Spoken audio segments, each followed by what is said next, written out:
as I do. When he's away from her sight, he eats too much.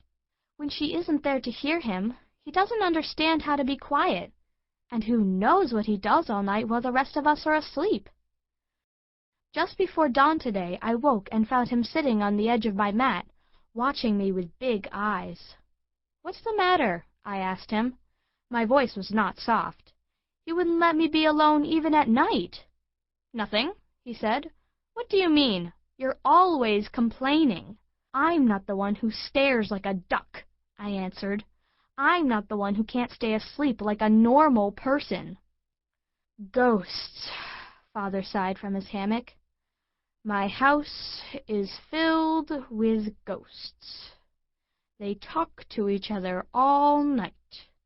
I'll have to build a new house. I'll live there in peace. It will be wonderful."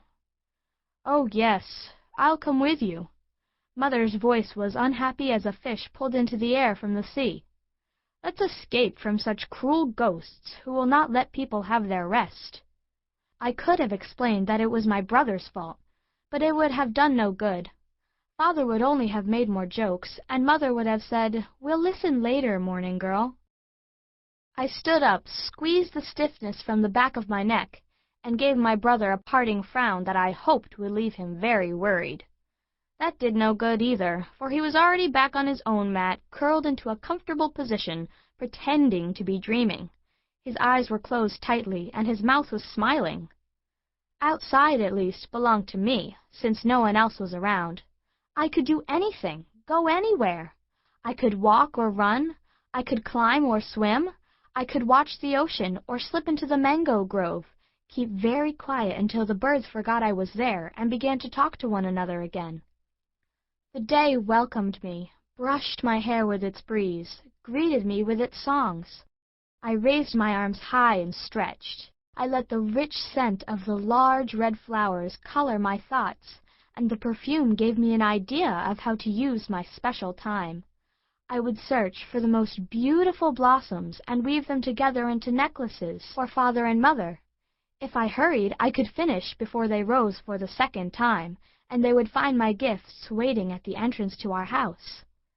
As I was working, my mind rushed ahead to what I knew was sure to happen. Mother would come outside first, see the necklaces, and go back in to get Father. Then they would return to the doorway together, him rubbing his eyes and grumbling until he noticed what lay at his feet. "Look at this!" he would cry, as if he were completely surprised, and Mother would press her hands together and say, "How unusual! How well made! Where could these amazing necklaces have come from?" Mother and Father would ask each other as they placed my flowers around their necks. And they would still be wearing them, still be happy with me, when finally, late in the morning, long after everyone else, my brother woke up.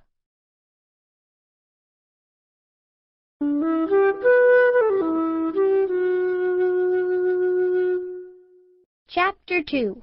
Star Boy. You know how it is when you're on the beach on a white city morning and you shut your eyes tight? What you see isn't exactly dark. At least not dark the way it's dark when you're inside your house at night and you can't make anything out. When every noise is a question, you can't answer. What you see with your eyes closed during the day is something different. It's like deep water, a pond that's draped with shade. I don't know what makes it happen. The fins of tiny fish or their eyes, the sparkle of agates. But there are lights moving down there, something to watch. It's the same on a night when there's no moon and you look straight into the sky. The more you watch, the more you see. Grains of white sand, it looks like, and sometimes one drops so fast you can hardly follow it before it's lost. What I don't like is nothing. I don't mean I like everything, because I don't. I don't like it when my sister wakes me up, and I don't like to eat fish with too many bones. I don't like those hungry bugs so small you don't know they're there until they bite you. But mostly, I don't like nothing. You know, nothing. I don't like it when there's nothing to hear, nothing to taste, nothing to touch, especially when there's nothing to see. Those times, I don't know where I am. The first night, I woke up and noticed that everyone was invisible. I held perfectly still and disappeared. I became nothing too, and I didn't know how to get back. Finally, I talked to myself, whispered a little song my father sings when he speaks to the birds, excusing himself for bothering them. I rubbed the tip of my thumb against the tip of my fingers. I touched my tongue to my lips and tasted salt from the ocean. And I waited that way until the day remembered us and returned. "Why are you awake so early?" my mother asked me that morning. "Are you becoming the same kind of flower as your sister, the kind that bends to the east and calls the sun?" I didn't like being anything like my sister, who in fact is called Morning Girl because she gets up before everyone else. So I told a different story. "I don't need sleep anymore," I said. "That's too bad." My mother shook her head and smoothed my hair flat. "How will you dream if you don't sleep? How will you hear yourself?" I thought about this problem.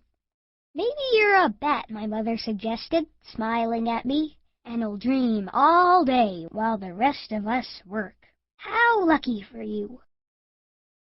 I thought of bats and how they raced through the dark sky fast as late summer rain. I thought of how the wind would feel against my skin if I could fly. "It's true," I said. "I will sleep today." "And hang upside down from a limb of a tree?" asked Morning Girl, who always listened to what anyone said, even though it had nothing to do with her. "I want to see that. Maybe I'll poke you with a stick." "And maybe during the night I'll land in your hair," I told her. "Maybe I'll build a nest." "Bats don't make nests," she pointed out. But still she raised her hand to her head at the idea. "Maybe I'm a new kind of bat." "What is it about the night that you like?" my mother asked to stop the argument. But not just for that reason. She was truly interested and always listened closely to what I said. Now she stopped cleaning a manioc root and looked at me. I began, and thought back to the white sand scattered on a sky-black beach. "I like the stars. I like to look down at them."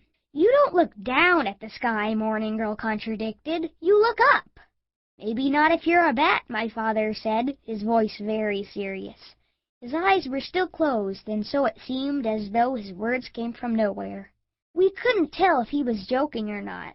"But no one is asking the right question," he continued. "Why don't bats sleep at night? Perhaps they like the same things as this star boy does." Star Boy. That was the first time I heard my new name, Star Boy. Before that, I was called Hungry, because that's what I was most of the time. I liked Star Boy much better. No one spoke as we all listened, tested the weight of the words. Star Boy. My mother smiled. "Who is talking?" she asked at last. "Who has found such a good question? Who has thought of such a fine name for my son?" "It is the father of a bat," said my father, "the father of a morning flower. It is the husband of a mother of a bat and a flower.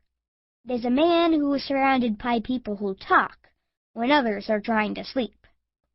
I think I must be in the wrong family, since I am the only one who knows the value of rest. I think my mother looked at Morning Girl and me with her eyebrows raised, then slipped a piece of clean fruit between my father's lips to stop his words. We all watched while he chewed. He still did not open his eyes. "No," he said after he swallowed, "this is not the wrong family. There is only one person who knows where to find fruit so sweet, only one person with fingers so gentle." My mother lowered her eyes, but she was pleased. "Why do bats like the dark?" she asked me, returning to her conversation. "Tell us, Star Boy." When she used my new name, I knew it was now mine for good, and at that moment I decided that I would become an expert, a person who would be asked questions about the night and who would know the answers. "Because it's big," I said.